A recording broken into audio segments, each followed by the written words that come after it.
한국 스파이렉스사코의 ESPP는 전문적이고 차별화된 노하우를 바탕으로 수준 높은 엔지니어링 서비스를 제공하여 고객의 에너지 절감과 온실가스 감축 목표를 충족시켜 드립니다.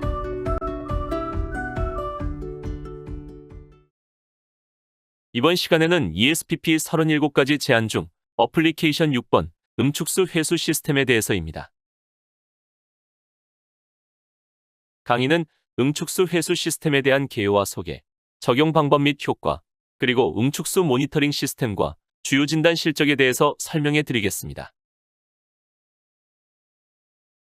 음축수 회수 시스템이란 생산 공정 중 가열 공정에서 배출되는 음축수를 한국 스파이렉스사코의 축적된 기술과 노하우를 바탕으로 최대한 회수할 수 있는 솔루션을 제공하고 궁극적으로는 에너지 절감 및 온실가스 감축에 기여하는 데 큰 목적이 있습니다.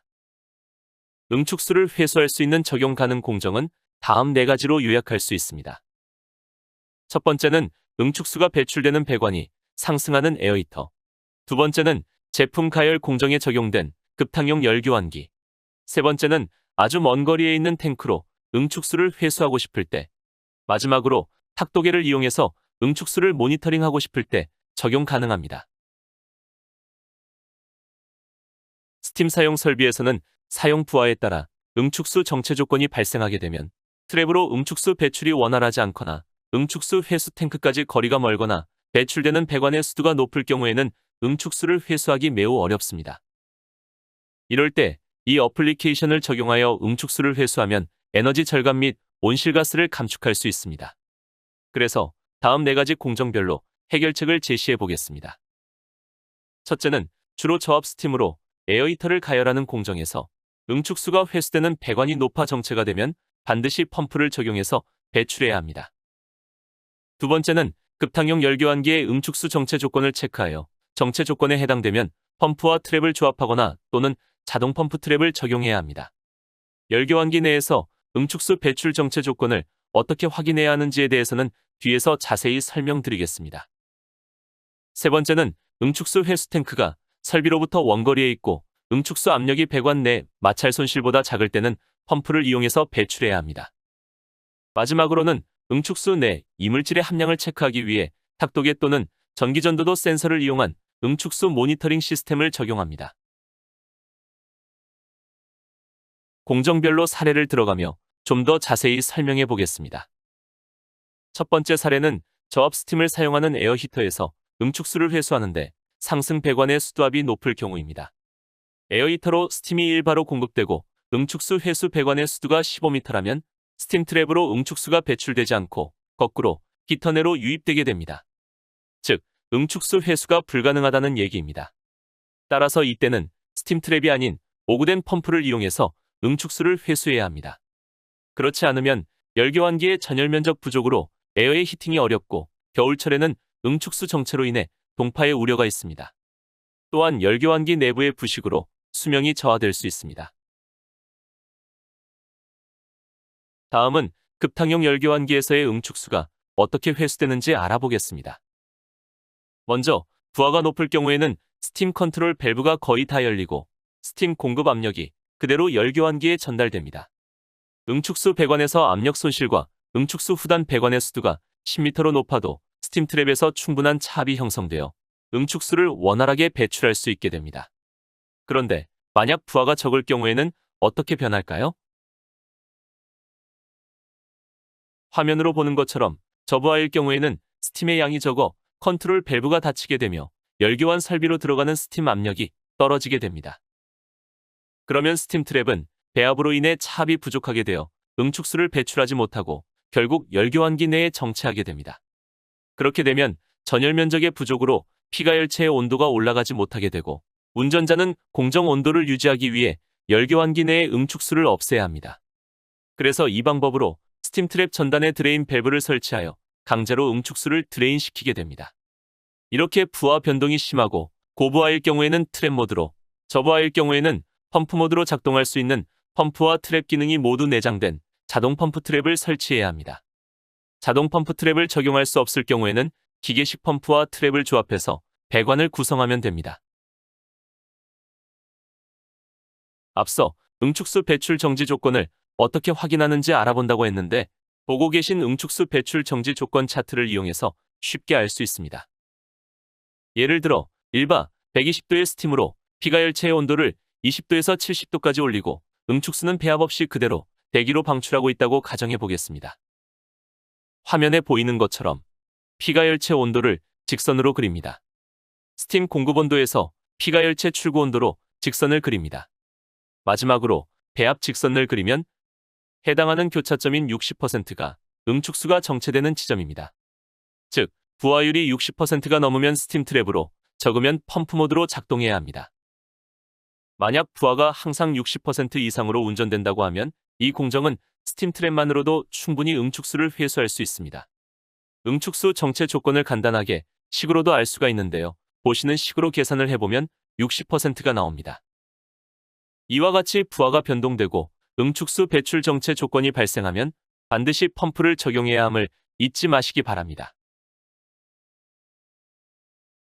앞서 잠깐 설명드렸듯이 급탕용 열교환 시스템에서 응축수를 회수할 때 펌프와 트랩 기능을 모두 갖춘 자동 펌프 트랩을 사용하는 방법과 기계식 펌프와 트랩을 조합해서 사용하는 방법이 있다고 했습니다. 일반적으로 두 가지 모두 캐비테이션 없이 고온의 응축수를 사용할 수 있고 기계식 타입이라 전기 동력이 필요 없으며 방폭 지역에도 사용할 수 있습니다. 자동 펌프 트랩을 적용할 수 있는 경우는 최소 200mm의 낮은 설치 수두 조건과 더불어 진공 조건에서도 모두 사용 가능한 특징이 있습니다. 또한 소프트웨어를 통해 시스템을 정확하게 설계할 수 있다는 큰 장점이 있습니다. 기계식 펌프는 자동 펌프 트랩으로 설계할 수 없을 경우에 사용하게 됩니다. 기계식 펌프를 적용할 경우에는 트랩과 펌프를 조합해서 배관을 구성해야 하는데 펌프를 먼저 설치하고 펌프 뒤에 트랩을 설치해야 합니다. 즉, 부하가 클 경우에 펌프는 작동하지 않고 스팀 트랩을 통해서만 응축수가 배출되고 부하가 적어 응축수가 정체되면 그때 펌프가 작동하게 됩니다. 만약 트랩을 먼저 설치하게 되면 저부하 시에는 트랩을 통해 응축수가 배출되지 않아 펌프를 동작할 수 없으며 고부하 시에는 트랩을 통해 배출되는 응축수가 기계식 펌프 안으로도 유입되어 펌프가 동작하는 동안에는 트랩을 통해 응축수를 배출할 수 없어 응축수가 정체될 수 있기 때문에 설치에 주의해야 합니다. 세 번째는 각 스팀 설비에서 발생하는 응축수를 이송하는데 응축수 탱크가 공정 설비로부터 매우 먼 거리에 있을 때 적용하는 방법입니다. 지금까지의 사례는 자동 펌프 트랩 또는 기계식 펌프와 트랩의 조합으로 구성하여 응축수 정체 조건이 발생하지 않도록 폐쇄 루프로 구성했지만 이 경우는 개방 루프로서 스팀 설비에서 발생하는 응축수가 트랩을 통해 원활하게 이송하기 위해 대기압 리시버 탱크가 필요합니다. 기계식 펌프에 응축수가 차게 되면 구동 스팀을 이용해 응축수를 원거리로 이송하게 됩니다. 따라서 폐쇄 루프에서 기계식 펌프 뒤에 설치했던 스팀 트랩은 더 이상 필요가 없습니다. 이러한 시스템은 주로 응축수 배출 용량에 맞게끔 패키지로 구성하는 것이 일반적입니다. 마지막으로 응축수를 모니터링하는 시스템을 소개합니다. 응축수를 회수할 때에는 그 수질의 상태가 매우 중요하며 보일러의 급수 조건에 맞는지 반드시 체크해야 합니다. 그렇지 않을 경우에는 보일러 수명 및 스팀의 품질에 영향을 미치고 장기적으로는 공장의 생산성에도 큰 영향을 미치기 때문입니다.